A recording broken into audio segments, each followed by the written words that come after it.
Hello peoples, have a wonderful day.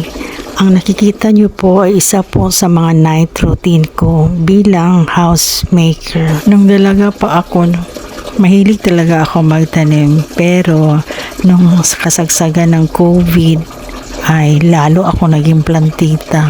At alam niyo ba, memorize ko yung mga pangalan isa't isa. Yun nga lang, ngayon natapos ng COVID, hindi ko na masyadong alam lahat. Kailangan ko pang i-google. May ikikwento ako. Actually, yung bahay namin malapit lang sa palengke.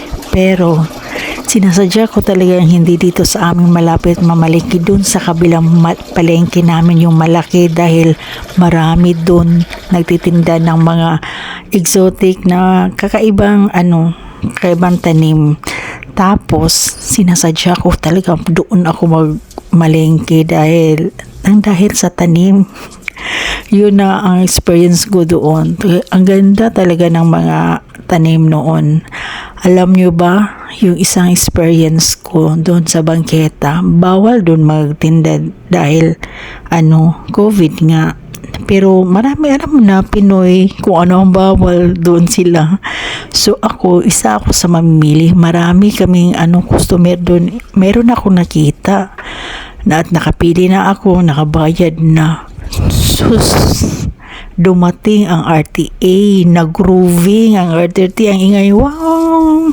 Sabi ko, ano yan? Tapos yung mga nagtitinda ng mga halaman, biglang nagtakbuhan sila, dala-dala nila ang kanilang mga paninda. Sabi ko, ate, yung tanim ko. Tapos sabi natin, balik lang ako ma'am.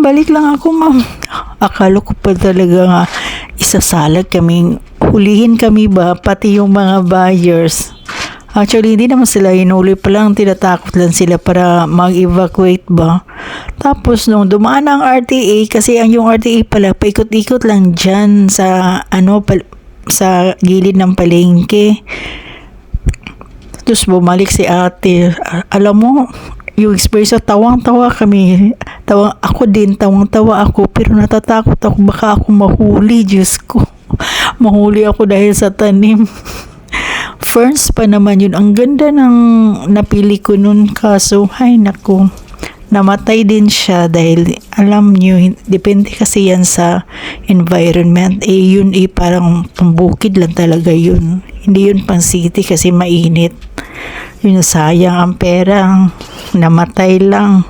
Pero hanggang ngayon yung experience nun, tawang-tawa ako nun. Pati kami ni ate, nag-appear pa kaming dalawa nung may-ari ng ng halaman ko. Ay naku, Diyos ko, mahuli tayo ng dahil ng ganito. At alam nyo ba yung photos na plants na binili ko? Alam mo ba magkano ang bili ko dyan noong COVID time? 150 pesos per leaf. At may isang may root. Pero binili ko pa din yun. 4 yun sila kasi iba't ibang klase ng photos.